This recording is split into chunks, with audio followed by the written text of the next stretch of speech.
Yeah. Got some speed. So Thor waits for him, you know. Says you have to wait till they clear. So Thor gives him breaks, like, you know what I mean? He probably needs a break too.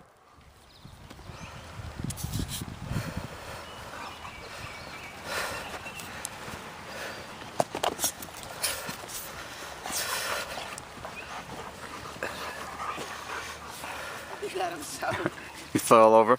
Yeah, well, He's probably tired. he made a tricky turn there, and He Thor was wiped gonna out. run into him, and Thor made a different move, and then Blitz fell over.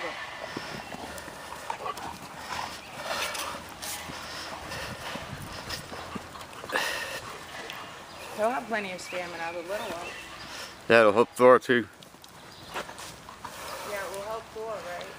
Because Zeus never really did this with Thor, right? No. See, when he starts to get too close, Thor speeds up.